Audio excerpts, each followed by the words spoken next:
ডালিউডের আলোচিত অভিনেত্রী পরীমণি বরাবরই খবরের শিরোনামে থাকেন।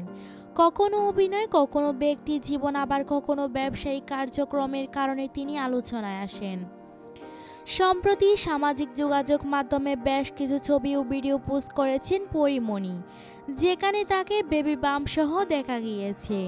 এরপর থেকেই গুঞ্জন ছড়িয়েছে, তবে কি তিনি আবারও মা হতে চলেছেন।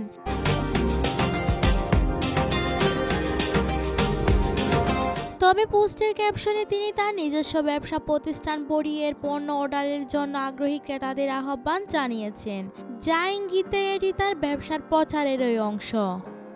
পরীমণির এই পোস্ট ঘিরে নেট দুনিয়ায় নানা প্রতিক্রিয়া দেখা গিয়েছে। কেউ তাকে সমর্থন করেছেন, আবার কেউ সমালোচনাও করেছেন। উল্লেখ্য, পরীমণি আগেও নানা কারণের সংবাদের শিরোনামে এসেছেন। কিছুদিন আগে সঙ্গীত শিল্পী শেখ সাদীর একটি পোস্ট ঘিরে তাকে নিয়ে নতুন করে আলোচনা শুরু হয়।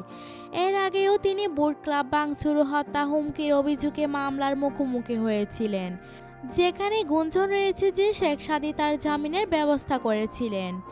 এবারের বিতর্ক নিয়ে পরীমণি নিজে সরাসরি কোনো মন্তব্য করেননি। বিষয়টি নিশ্চয়ই ব্যবসার প্রচারণা নাকি অন্য কিছু, তা নিয়ে আলোচনা চলছে। তবে পরীমণির ভক্তরা অপেক্ষায় আছে তিনি নিজেই এ বিষয়ে স্পষ্ট কিছু বলবেন কিনা। তো ভিউয়ার্স, পরীমণির এই নতুন পোস্ট কি শুধু ব্যবসার প্রচারণা, নাকি এর পিছনে অন্য কোনো রহস্য লুকিয়ে আছে? আপনার কি মতামত কমেন্টে জানান, এবং ভিডিওটি ভালো লাগলে লাইক, শেয়ার ও সাবস্ক্রাইব করতে ভুলবেন না।